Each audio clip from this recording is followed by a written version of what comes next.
Կենտրոնական բանկը ֆինանսական համակարգի ապագան տեսնում է նորարարությունների և հանրության փոփոխվող պահանջներին համահունչ ծառայությունների անվտանգ մատուցման համատեքստում։ Առաջնահերթ է համարում այնպիսի էկոհամակարգի ձևավորումը, որ կապահովի մրցակցային պայմաններում նորարար ֆինանսական ծառայությունների մատուցումը, հասցեագրելով ռիսկերը։ Ազգային ժողովում գլխավոր դրամատան հետագա տարիների տեսլականը ներկայացրեց Մարտին Գալստյանը, որը հանդես էր գալիս որպես Կենտրոնական բանկի նախագահի թեկնածու։ Նրա պաշտոնավարման ժամկետը լրանում է նույն պաշտոնում քաղաքացիական պայմանագիր խմբակցությունը դարձյալ առաջարկել է Մարտին Գալստյանի թեկնածությունը։ Ընդդիմությունը ևս տեղին է համարում առաջադրումը, բայց ոլորտի քաղաքականության վերաբերյալ հարցեր ունի։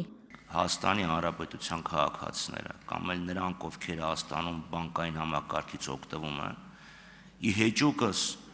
խաղաղության հեքիաթների, մակրոտնտեսական կայունության գերադասում են իրանց գումարը պահել ամերիկյան դոլարի կամ եվրոյում, ստանալ ավելի քիչ գումար, բայց շարից փորձանքից հեռու լինել։ Մենք ունենք օբյեկտիվ ցուցանիշ, դա ռիսկի պրեմիան է։ Այսօրվա դրությամբ ռիսկի պրեմիան նախկինում եղած 400 բազիսային կետ է, այսինքն 4%-ի համեմատ այսօր 190 բազիսային կետ է։ Այդ մեկ։ Երկրորդը, Հայաստանի դրամով պետական պարտատոմսերի եկամտաբերությունն է այապես նվազել։ Վարկային տոկոսադրույքների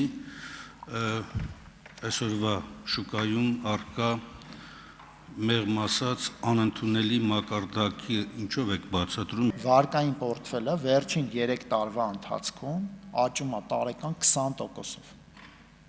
Այսինքն մենք կൂട്ടակային որ նայեք, հսկայական պահանջարկի ֆենոմեն ունենք։ Այսինքն այդ պահանջարկի դեպքում գնի անկում մի քիչ դժվար է պատկերացնել։ Գործող տոկոսադրույքների պայմաններում ինչպես է Կենտրոնական բանկը հավասարակշռում գնաճի զսպումը և բիզնեսի վարկավորման հասանելիությունը։ Հարցը հետաքրքրում էր Սերգեյ Բագրատյանին։ Լավագույն ծառայությունը, որ մատուցում ենք բիզնեսին, կայուն գնաճային միջավայրի ստեղծումն է, արձագանքեց Գալստյանը։ Փակ գաղտնի քվեարկությամբ 69 կողմ 0 դեմ ձայներով Մարտին Գալստյանը վերընտրվեց Կենտրոնական բանկի նախագահի պաշտոնում։ Քննարկվեց նաև պետական իրավական հարցերի մշտական հանձնաժողովի նախագահի ընտրության հարցը։ Պաշտոնում առաջադրվել է հանձնաժողովի նախագահի տեղակալ Արուսյակ Ջուլհակյանի թեկնածությունը։ Ազգային ժողովի 8-րդ գումարման գործունեության ժամկետը մոտենում է ավարտին եւ իմ պաշտոնավարումը լինելու է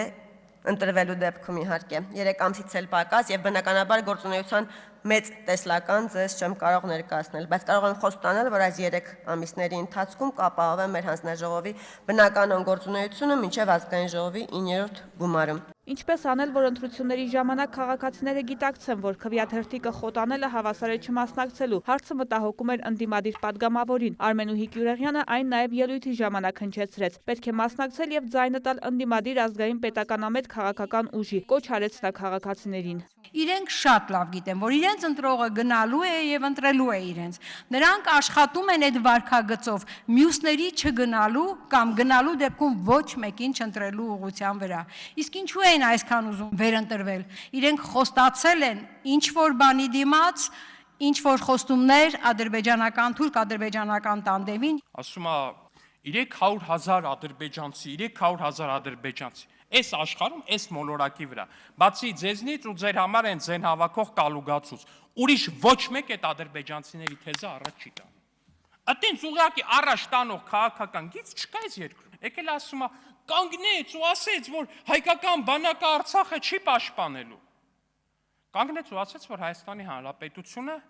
այդ պատերազմի մեջ չի մտնելու։ Ու լավ արեց, որ ասեց։ Լավ արեց, որ ասեց, որ Հայաստանի Հանրապետության Գեղարքունիքի, Կոտայքի, Տավուշի, Լոռու, Երևանի, Արմավիրի, Արագածոտնի, Սյունիքի 18 տարեկան տղերքը չեն գնալու զոհվեն նրա համար, ինչա թե դուք Ղարաբաղում կլանային իշխանապողություն եք արել, այնտեղ բան եք արել, ձեզ դրել եք չգիտեմ ինչտեղ, մենք բանակցող չենք, մենք էս չենք, մենք վեհ ենք, մենք ազգային ենք, ու այդ ձեր ինչ որ ֆիքս տուլության կամ չգիտեմ ինչի համար այդ 18 տարեկան տղերքը չեն գնացել պատասխան տալու։ Լավ արել հայտարարելա, ստորագրում եմ այդ հայտարարության տակ։